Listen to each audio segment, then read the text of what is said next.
দু নম্বরের প্রশ্ন তোমাদের আসবে 16 খানা, নাকি 16 খানা আসবে, করতে হবে কটা? 11টা করতে হবে, ঠিক আছে। 22 নাম্বার। আজকে যে প্রশ্নগুলো আমি এক্ষুনি প্রোভাইড করব 2 নম্বরের জন্য, দুখানা অধ্যায়কে বাদ রেখেও আমরা 22 নাম্বার পাবো, একদম নির্দ্বিধায় 22 নাম্বার প্রশ্ন। স্যার এই 22 নাম্বার প্রশ্নের জন্য তোমাদেরকে কম করে হলেও উপরে তোমাদের কম করে হলেও 120 খানা মতো প্রশ্ন নিতে হবে। এবং দেখো প্রত্যেকটা প্রশ্ন কিন্তু কমন প্রশ্ন, 11টা প্রশ্ন হয়তো পাওনি। আমরা ক্লাসে প্রচুর প্র্যাকটিস করছি। তুমি কটা প্রশ্ন পাওনি যা প্রশ্ন দিয়েছিলাম? 6টা পাওনি, 6টা মাত্র পাইনি। আর যে 6টা পাওনি আমি সেগুলো আজকে ক্লাসে শেষে আলোচনা করে দেবো। আমি প্রথমে চলে এসো একদম 2 এর অধ্যায় আমি ঝটপট বলে যাচ্ছি, আমি এগুলো প্রোভাইড করে দিয়েছি, একটু শুনে নাও। 3 আইন কি, নব্য বেদান্ত কি, বামবোধনী পত্রিকার উদ্দেশ্য কি ছিল, কাদম্বিনী বসু স্মরণীয় কেন, লালন ফকির স্মরণীয় কেন, প্রাচ্য-পাশ্চাত্য দ্বন্দ্ব বলতে কি বোঝো, সমাজ সংস্কারে নববঙ্গ গোষ্ঠীর ভূমিকা কি ছিল, নববঙ্গ গোষ্ঠী কাদের বলা হয়, এবং কোম্পানি শিক্ষা ক্ষেত্রে চুইয়ে পড়া নীতি বলতে কি বোঝো। ভারতের আধুনিক পাশ্চাত্যের শিক্ষার ক্ষেত্রে 1836 খ্রিস্টাব্দ স্মরণীয় কেন, আধুনিক ভারতের শিক্ষা বিস্তারের ক্ষেত্রে 1813 খ্রিস্টাব্দের গুরুত্বপূর্ণ কেন। ঠিক আছে, এবার চলে এসো নববিধান কি, বাংলায় নবজাগরণ বলতে কি বোঝো, ইয়ং বেঙ্গল টিকা, পাশ্চাত্য শিক্ষায় বেথুনের ভূমিকা, বেথুন কিন্তু 4 নাম্বারের জন্য তুমি দেখে রাখতে পারো। গ্রামবার্তা প্রকাশিকায় পত্রিকায় বিষয়বস্তু কি ছিল, ব্রাহ্ম সমাজে যে কোনো দুটি সমাজ সংস্কারের কাজের কথা উল্লেখ করো।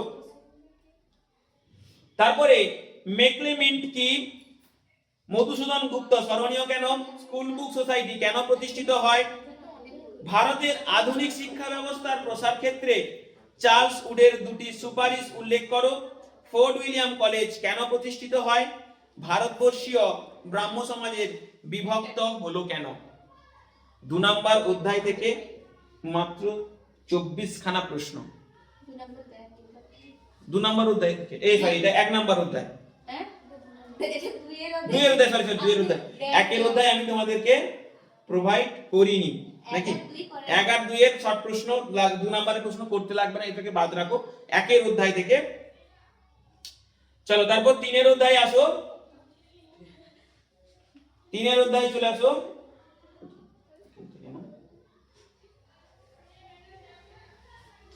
আচ্ছা, চুয়াড় বিদ্রোহ, কোল বিদ্রোহ আমি এক্ষুনি আগে বললাম, পাবনা কৃষক বিদ্রোহ এবং পাগলপন্থী বিদ্রোহ, ঠিক আছে। বারাসাত বিদ্রোহ, সাঁওতাল বিদ্রোহ, এগুলো কিন্তু 2 নম্বরের জন্য, ঠিক আছে। তিতুমির স্মরণীয় কেন, পাইক কাদের বলা হয়, দক্ষিণ পশ্চিম সীমান্তে এজেন্সি কেন গড়ে তোলা হয়েছিল, হয়েছে। এলাকা চাষ বা এলাকা চাষ বলতে কি বোঝো, দামিন ই কোহ বলতে কি বোঝো, হেদায়েত নামে কারা পরিচিত, এটা পাওনি, করে দেবো, এটা করে দেবো।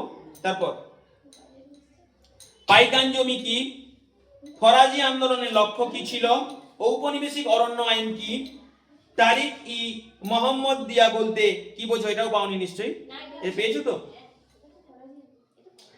তারপরে ঔপনিবেশিক অরণ্য আইন বলতে কি বোঝো, বে এলাকা চাষ বলতে কি বোঝো, পাগলপন্থী নামে কারা পরিচিত এবং তারা বিদ্রোহ করেছিল কেন, ফরাজি আন্দোলন কি নিছক ধর্মীয় আন্দোলন ছিল। তারপরে যদি আসো দুদুমিয়া কেন স্মরণীয়, সন্ন্যাসী ফকির বিদ্রোহের ব্যর্থ হলো কেন, নীল বিদ্রোহ খ্রিস্টান মিশনারিদের ভূমিকা কি রূপ ছিল, ফরাজি আন্দোলন কি নিছক ধর্মীয় আন্দোলন, তারপরে নীল বিদ্রোহে হরিশ্চন্দ্র মুখোপাধ্যায়ের ভূমিকা কি রূপ ছিল। যারা আসেনি তাদেরকে আমি এই ভিডিওটা পাঠিয়ে দেবো, তারা কাইন্ডলি, এবং তোমরাও যদি প্রশ্ন তো খালি তোমাদের আমি প্রোভাইড করে দিয়েছি, যদি দেখো ভিডিওটা একটু পজ করে একটু টাইম করে দেখে নেবে।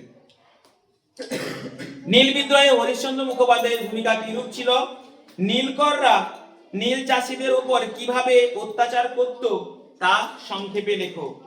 ফরাজি আন্দোলনের ব্যর্থতার কারণ, মুন্ডা বিদ্রোহের প্রধান লক্ষ্য কি ছিল, অথবা বিরসা মুন্ডা কে ছিলেন। বিপ্লব বলতে কি বোঝো, খুঁটি প্রথা কি, দিকু কারা। 4 অধ্যায় গগেন্দ্রনাথ ঠাকুর স্মরণীয় কেন, জমিদার সভা ও ভারত সভার মধ্যে দুটি পার্থক্য লেখো। বর্তমান ভারতের একটি বর্তমান ভারত গ্রন্থটি কিভাবে জাতীয়তাবাদ উন্মেষে সাহায্য করেছিল। হিন্দু মেলা কিভাবে ঔপনিবেশিক বিরোধী মনোভাব সংগঠিত করেছিল। বিংশ শতকে জাতীয়তাবাদের উন্মেষে ভারত মাতা চিত্রটি কিরূপ ভূমিকা গ্রহণ করেছিল। অবনীন্দ্রনাথ ঠাকুরের ভারত মাতা চিত্রের তাৎপর্য বিশ্লেষণ করো। দেশীয় ভাষায় সংবাদপত্রের আইন, এটা পাওনি তাই তো, করে দেবো। দেশীয় ভাষায় সংবাদপত্রের আইন কেন প্রণীত হয়েছিল। মহাবিদ্রোহের 1857 ব্যর্থতা যে কোনো দুটি কারণ। কে কি উদ্দেশ্যে ভারত সভা প্রতিষ্ঠা করেন। ইলবার্ট বিল কি। আমি এই মাঝখানে একটা কথা বলে রাখবো তোমাদেরকে, প্রত্যেকটা প্রশ্ন কিন্তু ডাবল কালি ইউজ করে লিখবে এবং প্রশ্ন যেন পূর্ণতা পায়, অর্থাৎ প্রশ্ন যা করেছে তুমি শুধুমাত্র উত্তরটা লিখে দিবে, ওই যুদ্ধের নেতা কে ছিল তুমি শুধু নেতার নামটা লিখে দিবে, ওরকম করবে না। পূর্ণতা অর্থাৎ পূর্ণ বাক্যে যেন প্রকাশ পায় তোমার উত্তরটা। তারপরে 19 শতকের বাংলা জাতীয়তা বিকাশে বঙ্কিমচন্দ্র কিরূপ ভূমিকা গ্রহণ করেছিল। ব্যঙ্গচিত্র আঁকা হয় কেন। নবগোপাল মিত্র কে ছিলেন। 19 শতকের দ্বিতীয়ার্ধে সভা সমিতি যুগ বলা হয় কেন। সভা সমিতি যুগ বলতে কি বোঝো। গগেন্দ্রনাথ ঠাকুর কিভাবে ঔপনিবেশিক সমাজের সমালোচনা করেছিলেন। 19 শতকে জাতীয়তাবাদের উন্মেষে আনন্দমঠ উপন্যাসটি কিরূপ অবদান গ্রহণ করেছিল। মহারানী ঘোষণাপত্রে কি বলা হয়েছে। মহারানী ঘোষণাপত্রের প্রকৃত উদ্দেশ্য কি ছিল। এই গেল আমাদের 4 অধ্যায়। এবার দেখো 5 অধ্যায়ে। 5 অধ্যায় দেখো, উপেন্দ্র কিশোর রায়চৌধুরী কেন স্মরণীয় নাকি। 19 শতকে বিজ্ঞান শিক্ষার বিকাশে Indian association for the cultivation of science এর ভূমিকা লেখো। এখানে তোমাদের এইভাবেও প্রশ্ন আসবে, IAKS এরও প্রশ্ন আসতে পারে, IAKS এর ভূমিকা নাকি। তারপরে দেখো, শ্রীরামপুর ত্রয়ী কাদের বলা হয়। বসু বিজ্ঞান মন্দির প্রতিষ্ঠার উদ্দেশ্য কি ছিল। বিদ্যাবণিক কাকে বলা হয়, কেন বলা হয়। ছাপা বই শিক্ষা প্রসারে কি ভূমিকা নিয়েছিল। বাংলা ছাপাখানার ইতিহাসে বটতলা প্রকাশের গুরুত্ব কি। বিদ্যাসাগর শট বলতে কি বোঝায়। তারপরে তারকনাথ পালিত কেন স্মরণীয়। কে কেন Bengal chemical and pharmaceutical works limited প্রতিষ্ঠা করেন। লাইনোটাইপ কি। ভারতীয় জাতীয়তা শিক্ষা পরিষদ কেন প্রতিষ্ঠিত হয়। বাংলায় ছাপাখানা বিকাশে লাইনোটাইপ প্রবর্তনের গুরুত্ব কি। ঔপনিবেশিক শিক্ষা ব্যবস্থায় ত্রুটিপূর্ণ হয়েছিল কেন। চার্লস উইলকিন্স কে ছিলেন। বাংলার ছাপাখানার বিকাশে পঞ্চানন কর্মকারের ভূমিকা। শান্তিনিকেতন কি উদ্দেশ্যে প্রতিষ্ঠা হয়েছিল। বাংলার বিজ্ঞান শিক্ষা প্রসারে বসু বিজ্ঞান মন্দিরের ভূমিকা কি ছিল। মহেন্দ্রলাল সরকার স্মরণীয় কেন। বাংলার সংস্কৃত শিক্ষা জীবনে ছাপাখানা বিকাশ প্রভাব কতটা। 5 নাম্বার অধ্যায় আমরা শেষ করলাম। দেখো এবার 7 নাম্বার এবং লাস্ট আর একটা অধ্যায় থাকলো। কতগুলো প্রশ্ন দেখ 7 অধ্যায় 5 অধ্যায় একটা পাওনি তো, করে দেবো ওগুলো সব, আমি এক্ষুনি করে দেবো। আচ্ছা, দ্বিতীয় পরের যে চ্যাপ্টার 7 অধ্যায়, দেখো আমি তোমাদের বলে রাখি প্রত্যেকটা অধ্যায় থেকে তোমাদের 2খানা করে মাত্র প্রশ্ন আসবে। প্রত্যেক অধ্যায় থেকে 2খানা করে, অর্থাৎ 8খানা অধ্যায়, 8 2 16টা। সেখান থেকে আমরা কটা করব, মাত্র 11টা করব নাকি। এই কারণে আমি এই কটা অধ্যায় থেকে প্রশ্ন দিয়েছি। অতিরিক্ত প্রশ্ন। তোমাদের মনে হচ্ছে স্যার দুখানা পড়বে 20 খানা করে দিয়েছেন। আমি আবারও বলছি, আমি কোনো জ্যোতিষ নই। যে সমস্ত প্রশ্ন ইউটিলাইজ করে পাওয়া গেছে, ঠিক আছে, যে অ্যানালাইজ করে যেভাবে যা প্রশ্নগুলো পেয়েছি সেগুলো তোমাদেরকে প্রোভাইড করলাম। 8 নাম্বার কি পড়ে যা সাজেশন দিয়েছি তার বাইরে একটাও আসবে না। না আমি প্রশ্ন দিয়ে দিব, দাঁড়াও, প্রশ্ন দিয়ে দিব আমি। মানে বাংলায় 70 ক্লাস লেগেছে, ইংরেজিতেও তাই। তোমরা যদি তাও বলো স্যার কি পড়বে, আমি তোমাদের একটা কথা বলি, ঠিক আছে, তোমরা পড়তে পড়তে বারবার মনে হচ্ছে পড়ে যাচ্ছি, ভুলে যাচ্ছি। দুখানা পরীক্ষা দিয়েছো, তোমার মনে হয়েছিল তো সেই প্রশ্নটা ভুলে গেছি, প্রশ্ন দেখলে আর পরীক্ষা হলে অটোমেটিক তোমার পেন ছুটবে। তুমি দেখে নাও, আমি তো বললাম সে বাংলা হোক ইতিহাস হোক, ইতিহাস ভয়ের সাবজেক্ট হলেও তাকে সেখানে নাম্বার তোলা কিন্তু খুব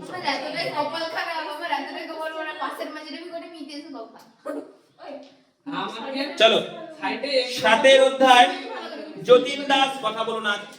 যতীন দাস স্মরণীয় কেন? ভগৎ সিং কেন স্মরণীয়? পুনা চুক্তি কি? নমশূদ্র নামে কারা পরিচিত? কোমাগাতা মারুর ঘটনা কি? এটা পারোনি, ঠিক আছে। কে কি উদ্দেশ্যে, দেখো ইতিহাসে ভালো নাম্বার পাওয়ার জন্য 2-3 খানা অথারের বই আমরা চুজ করতে হয়। সাঁতরা, জিকে পাহাড়ি, যাদের ওই টিভিতে দেখায় তাদের একবার খোঁজ নিয়ে দেখো তারা কখানা অথারকে ফলো করেছে। তারপরে কে কি উদ্দেশ্যে সত্যশোধক সমাজ প্রতিষ্ঠা করেছিল? কার্লাইল সার্কুলার কেন জারি করা হয়েছিল? জাতীয়তা আন্দোলন সরলা দেবী চৌধুরানীর কিভাবে ভূমিকা ছিল? সশস্ত্র বিপ্লবী আন্দোলনে ইন্ডিয়ান রিপাবলিক আর্মির কিরূপ ভূমিকা ছিল? পুনা চুক্তি কেন পরিপ্রেক্ষিত স্বাক্ষরিত হয়? সাম্প্রদায়িক বাটোয়ারা কি? স্বরাজ দল প্রতিষ্ঠা কারা করেছিল? বিবাদী কেন স্মরণীয়, অর্থাৎ বিনয় বাদল দীনেশ স্মরণীয় কেন? ডিনামাইট ষড়যন্ত্র কি? আত্মসম্মান আন্দোলন বলতে কি বোঝো? এটা দাগ দিয়ে রাখো, আমি করে দেবো যেগুলো পাওনি। দীপালি সংঘ কেন প্রতিষ্ঠিত হয়? রাশিদ আলী দিবস কেন পালিত হয়েছিল? বীণা দাস বিখ্যাত কেন? দলিত কাদের বলা হয়? মাতঙ্গিনী হাজরা স্মরণীয় কেন? অ্যান্টি সার্কুলার সোসাইটি কেন প্রতিষ্ঠিত হয়? 1905 খ্রিস্টাব্দের 16ই অক্টোবর বাংলায় নারী সমাজ কেন অরন্ধন পালন করেছিল? রাশিদ আলী দিবস কি? গুরুচাঁদ ঠাকুর স্মরণীয় কেন? ননিবালা দেবী স্মরণীয় কেন? টিকা লেখো স্বদেশী ও বয়কট। 7 অধ্যায়ে এই কটা প্রশ্ন। শেষ অধ্যায়ে যাওয়ার আগে, 8 অধ্যায়ে যাওয়ার আগে আমি তোমাদের বলে রাখি, আমরা টেক্সট বই বারবার ফলো আপ নিয়েছি। টেস্ট প্রশ্ন কেন টেস্ট প্রশ্ন বারবার ফলো আপ করিনি, টেস্ট বই কতবার রিভাইজ করেছি আমাদের কিন্তু ঠিক নেই, বহুবার করেছি। শুধুমাত্র প্রথম অধ্যায়টা একটু এদিক ওদিক করা হয়েছিল। দেখো আমি একটা কথা বলি তোমাদেরকে, পরীক্ষার হলে এরকম না অবস্থা হয়, প্রশ্ন চেনা কিন্তু উত্তর জানো না। সমস্ত প্রশ্ন কমন পাবে, আমার এটা ধারণা একদম। ইভেন আমি তোমাকে এটা বলি, প্রত্যেক বছর সব জায়গা থেকে ইতিহাসের সাজেশন কিন্তু কম লাগে, ঠিক আছে, কিন্তু আমি আত্মবিশ্বাস রাখি বড় প্রশ্ন 4 নাম্বার প্রশ্ন একটাও মিস্টেক হবে না। অপারেশন পোলো কি? দেশভাগের পর পুনর্বাসনের যুগ বলতে কি বোঝো? রাজাকার কারা?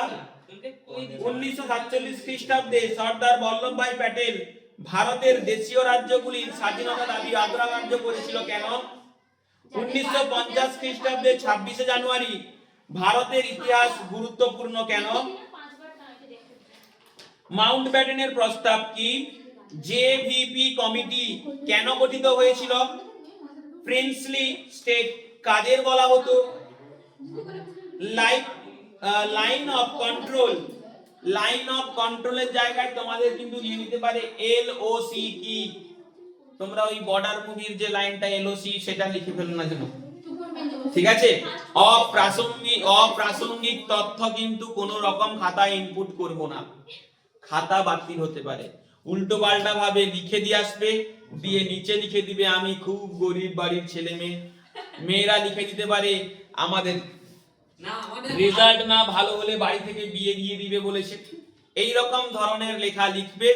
ছেলেরা লিখে আমাদের জুতা কারখানায় গেঞ্জি কারখানায় পাঠিয়ে দেবে বলেছে। তো এই জায়গায় এইগুলো কিন্তু কেউ করবে না, আশা করি আমার ছাত্ররা অন্তত কেউ এগুলো করবে না। আচ্ছা, শেখ আব্দুল্লাহ কে ছিলেন? দেশীয় রাজ্য দপ্তর কি? দার কমিশন কি? পত্তি সিরামাল্লু কে ছিলেন? দেশীয় রাজ্যগুলি ভারত ভুক্তির দলিল বলতে কি বোঝো? 1950 সালে কেন নেহেরু লিয়াংকুত চুক্তি স্বাক্ষরিত হয়েছিল? কি পরিস্থিতিতে রাজ্য পুনর্গঠন কমিশন গঠিত হয়েছিল? কি পরিস্থিতিতে কাশ্মীরের রাজা হরি সিং ভারতভুক্ত দলিল স্বাক্ষর করেন? উদ্বাস্তু কারা? সর্দার বল্লভভাই প্যাটেল ভারতের লৌহ মানব বলা হয় কেন? রাজ্য পুনর্গঠন কমিশনের 1953 কেন গঠিত হয়েছিল? পাক অধিকৃত কাশ্মীর কি হয়েছে? পেপসু কি? এই কটা 2 নম্বরের প্রশ্ন, আর কিছুই নেই। ঠিক আছে, 4 নাম্বার 8 নাম্বার প্রোভাইড করেছি, 2 নাম্বার প্রোভাইড করেছি, ম্যাপ প্রোভাইড করেছি। এবার তোমাদের বলে রাখি এমসিকিউর জন্য আমি বারবার করে বলে রাখছি যে কোন রকম প্রশ্ন কিন্তু ছাড়বে না, ঠিক আছে? সত্য মিথ্যা ওই আমি সব প্রশ্ন সত্য মিথ্যা বাম দিক ডান দিক ওগুলো এরই ভেতর থেকে পাবে তোমরা। 4 নাম্বার 2 নাম্বার বড় প্রশ্নের মধ্যে থেকে দেখবে সেগুলো থেকে কেটে কেটে লাইন দেবে। 1 নাম্বারের যে প্রশ্নগুলো লেখানো হয়েছিল আশা রাখছি তার মধ্যে আসবে। আচ্ছা, তোমাদের বলে রাখি এমসিকিউ তে যেটা বললাম সি অথবা ডি, সি অথবা ডি তে যেটা না পারছো তাদের জন্য আমি বলছি অনায়াসে পাবে।